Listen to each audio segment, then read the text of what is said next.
हृदयातील भगवंत राहिला हृदयातून उपाशी कुठे शोधिते रामेश्वर कुठे शोधिते काशी कुठे शोधिते रामेश्वर कुठे शोधिते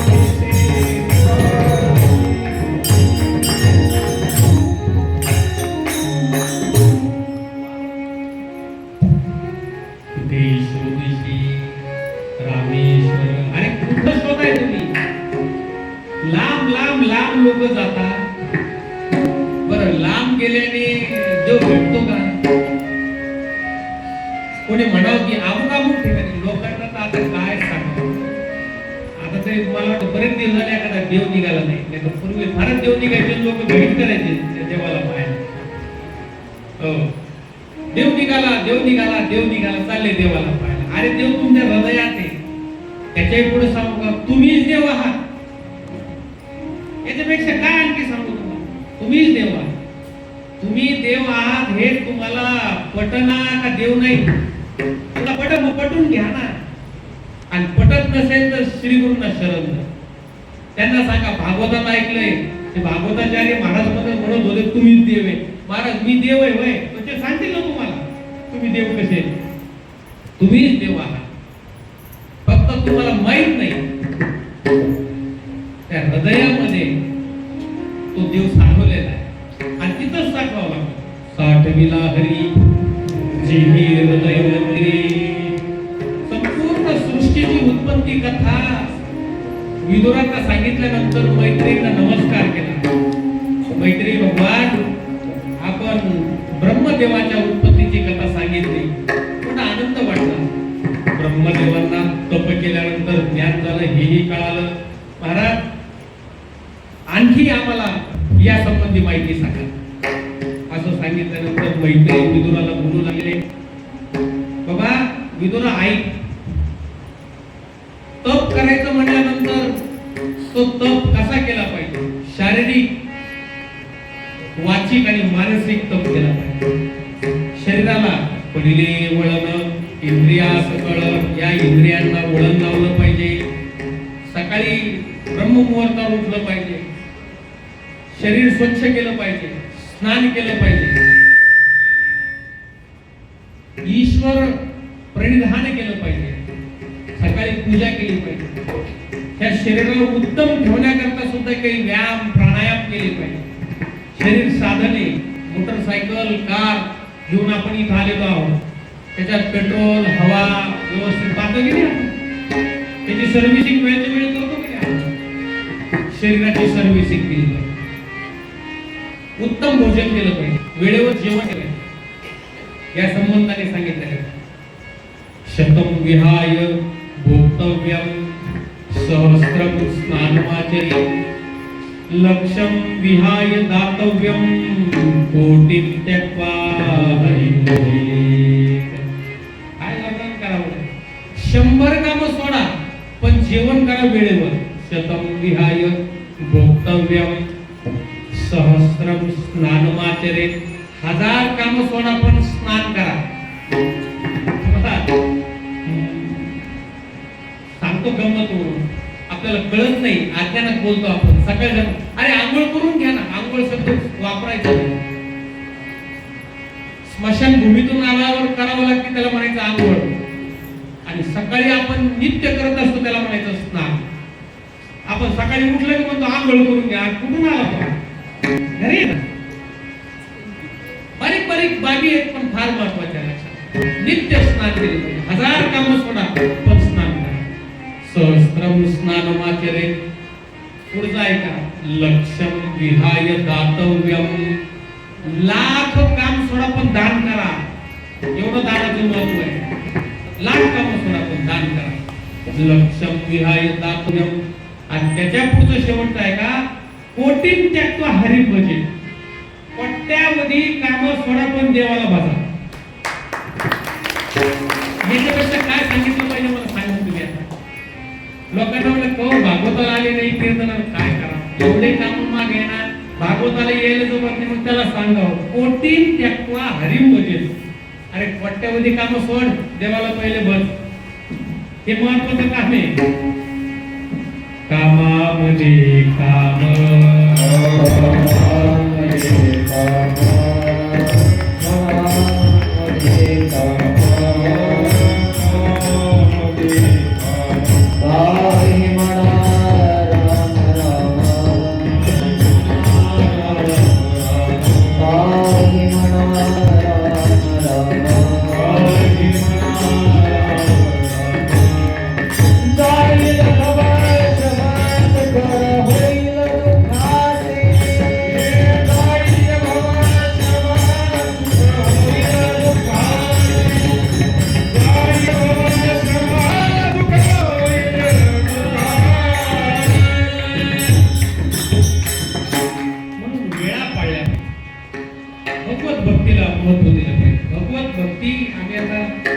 नोकरीला बरेच जण होता काय नाही सर आता रिटायर झाला का देवदेवच करायचा आपल्याला. तो काही रिटायर होत नाही, रिटायर व्हायच्या अगोदर होता तो. कधी देवदेव होईल मला सांगा. हो, या देवदेव करायला, नामस्मरण करायला, भक्ती करायला टाइम नाही ठरवायचा. मनात आले की भक्ती, मनात आले की ईश्वर प्रकट. काय वेळ नाम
मी सकाळी करीन, संध्याकाळी करीन, अधिक मासे म्हणून करीन.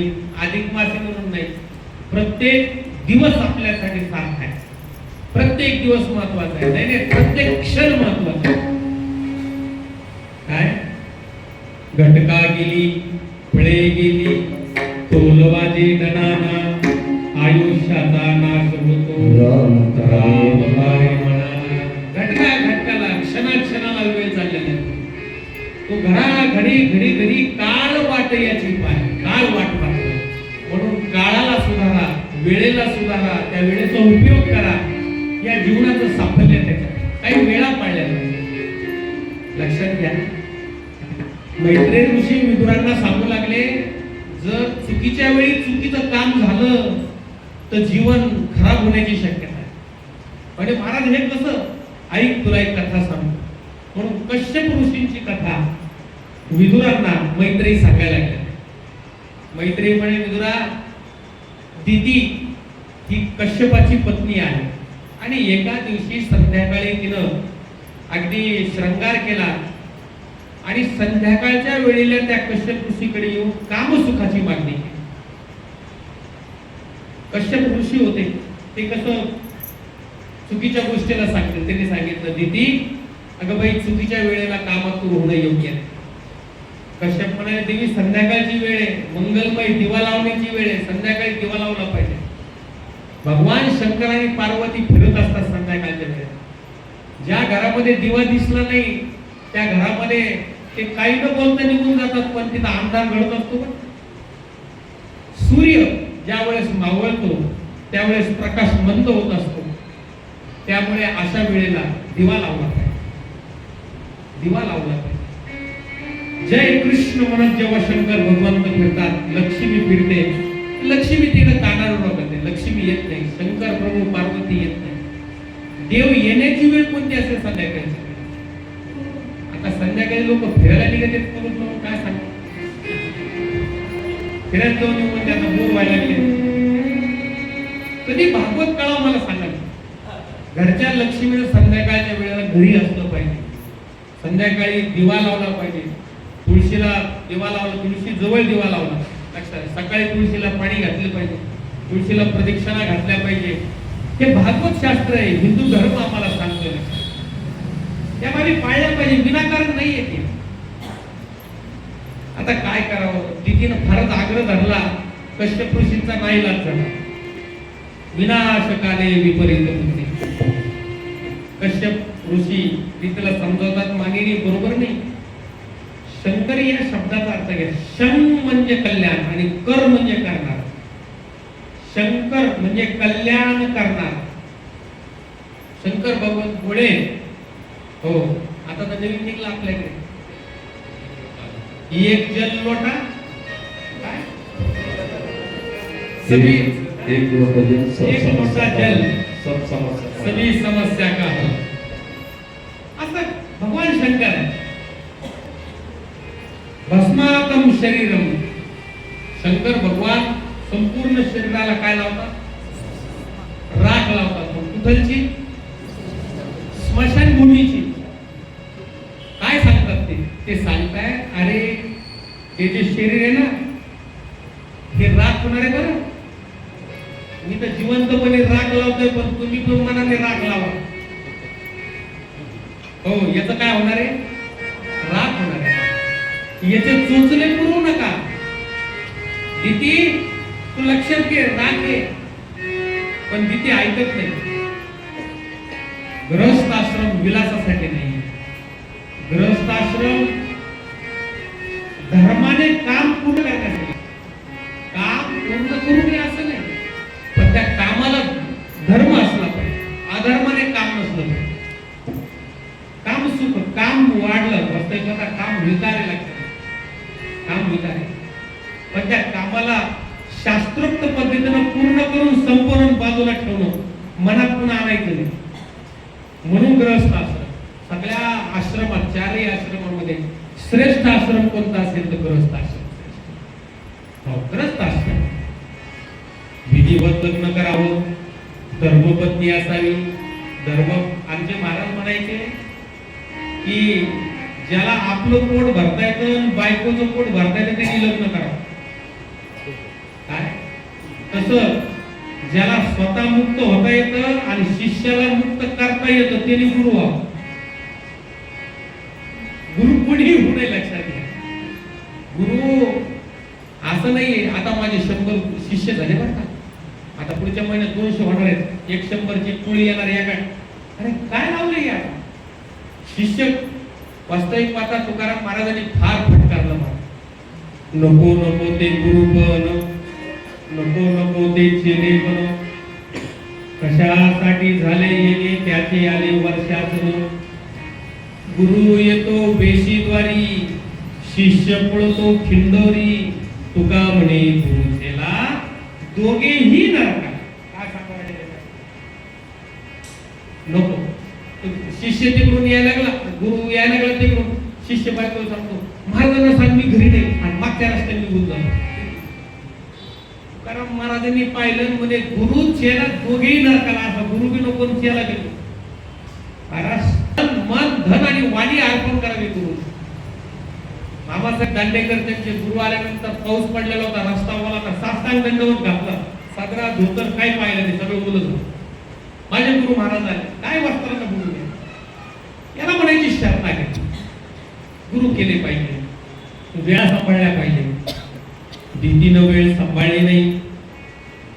कश्यप ऋषींचा नाविलाज झाला. कश्यप ऋषींनी नको त्यावेळी स्त्री संग केल्यानंतर पश्चाताप झाला. दिदीने पश्चाताप झाला आणि सांगितलं, दिदी ऐक, चुकीच्या वेळी तू संग केल्यामुळे तुला 2 मुलं होतील, पण दोन्ही मुलं राक्षस होतील. वेळा जर नाही पाळल्या, अहो आज राक्षस का दिसायला लागलेत आपल्याला माणसाच्या रूपात. हे माणसं राक्षसापेक्षा भयंकर झालेत ना. आमच्या मुली जर रस्त्यावर सुरक्षित जात नसतील, मुली सुरक्षित, महिला सुरक्षित नाही, त्याचं कारण काय? अहो राक्षसापेक्षा भयंकर आहेत हे आता. राक्षस आले, राक्षस लाजत असतील मी म्हणतो बोलून त्यांना आपल्या पुढचे निघले म्हणते कुठून आले.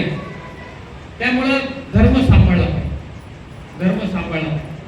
बहुतेक शिकलेल्या मुला मुलींना आता वाटतं की हे थोतांड आहे. थोतांड नाही, याचं सायंटिफिक रिझन आहे.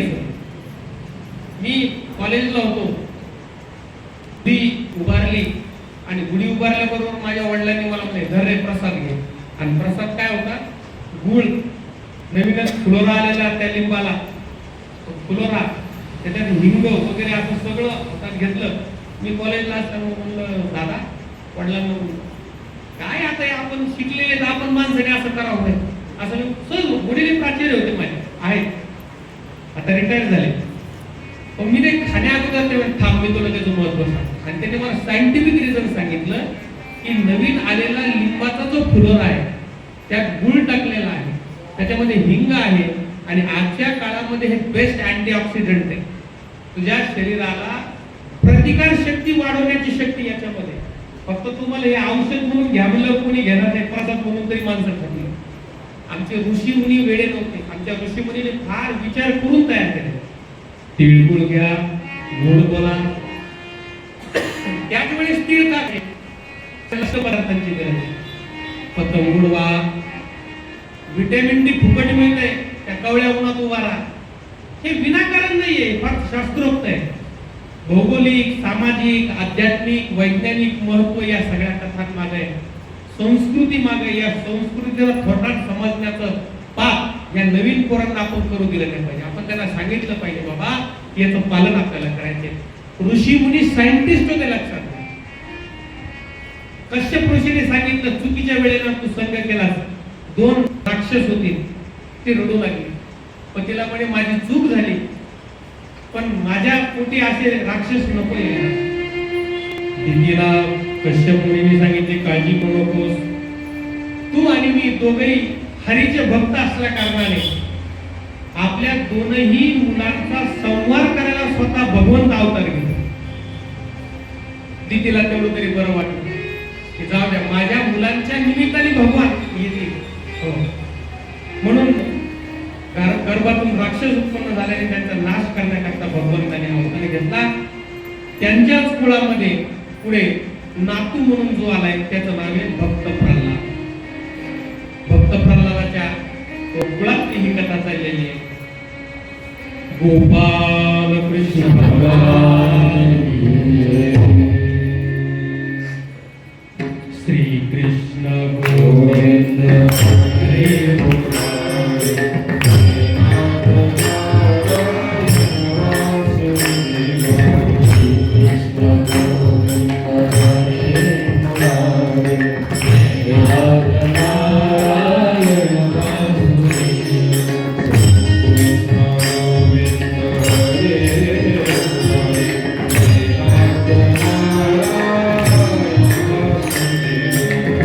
Krishna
विदूर या पुढे या सरका पुरुष मंडळी पुढे सरका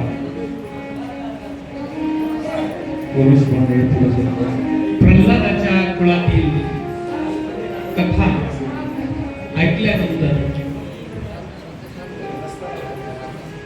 विदुरजी प्रसन्न झाले आणि विदुरजींनी मैत्रींना प्रश्न केला,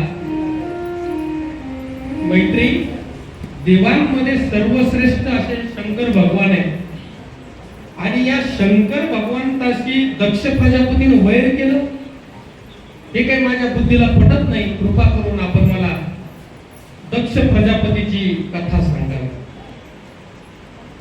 बघा, आपल्या पुराणांमध्ये बऱ्याच राजांनी भगवंताशी वैर केलेला, पण त्यांना सुद्धा मोक्ष मिळाला. लक्षात, वैराच्या निमित्ताने रात्रंदिवस फक्त त्याचं चिंतन करायचं ते भगवंता.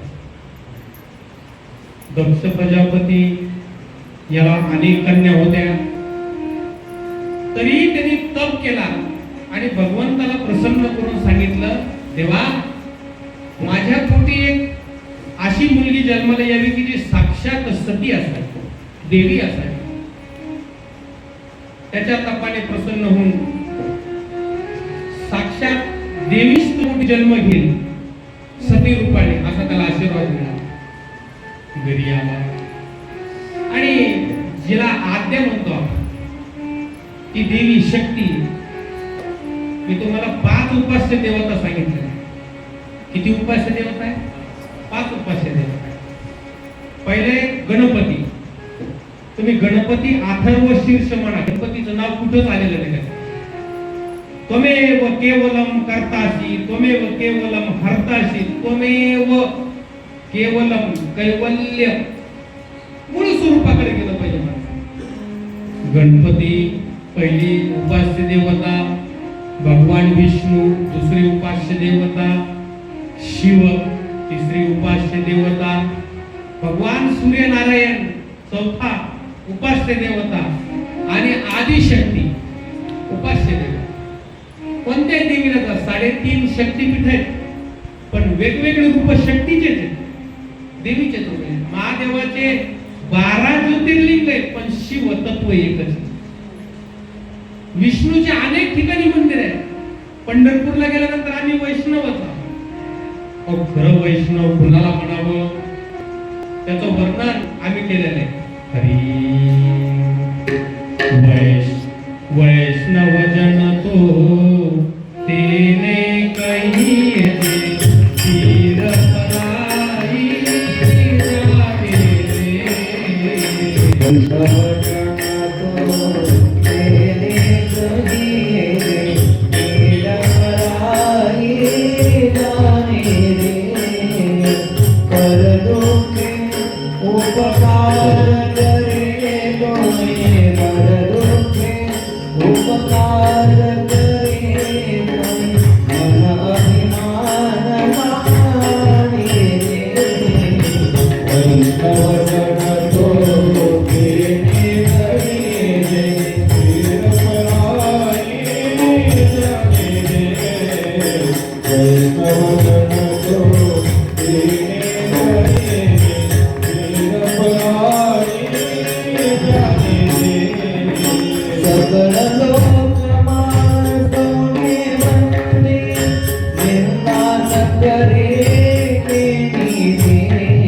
रे. गुजरातचे संत होते त्यांनी, आणि महात्मा गांधींना आवडतो भजन आहे. हो. वैष्णव जन तो तेने केले. विष्णूच्या भक्ताला वैष्णव आणि शिवाच्या भक्ताला शैव, गणपतीच्या भक्ताला गणपत्य आणि शक्तीच्या भक्ताला शाक्त आणि सूर्याच्या उपासकाला सूर्योपासक. त्या भक्तांना पण नारायण. शिवाचे उपासक खूप आहेत मला, पण एक गोष्ट लक्षात घ्या, या पाचही उपास्य देवतेचं मूळ अंश एकच आहे, त्याला म्हणायचं ब्रह्म. या पाचही 5 छिद्र आहेत. एक दिवा लावलेला आहे, त्याच्यावर घट पालता घातलेला 5 छिद्र आहेत. शैव शिवाच्या छिद्रातून पाहतात ते म्हणतात, हो आम्हाला चैतन्य दिसलं बरं का. त्या विष्णूच्या छिद्रातून पाहतात ते म्हणतात, हो आम्हाला आमच्या देवाचं चैतन्य दिसलं बरं का. शक्तीच्या छिद्रातून पाहतात म्हणतात, आम्हाला अरे चैतन्य एकच दिवा लावला, 5 छिद्रातून दिसाय. अधिष्ठानी एकच आहे, लक्षात घेतलं. दक्ष प्रजापतीला मुलगी झाली, आनंद झाला. जेव्हा सती विवाह योग्य झाली तेव्हा ब्रह्मदेवाकडे जाऊन दक्षाने विचारलं, महाराज माझी मुलगी आदिशक्तीचा अवतार आहे, हिचा विवाह मी कोणासोबत करू. त्यावेळेस ब्रह्मदेवाने सांगितलं, ती जर आदिशक्ती असेल तर भगवान शंकर आद्य पुरुष आहे, कोणाशी लग्न करा, भगवान शंकराशी लग्न करा.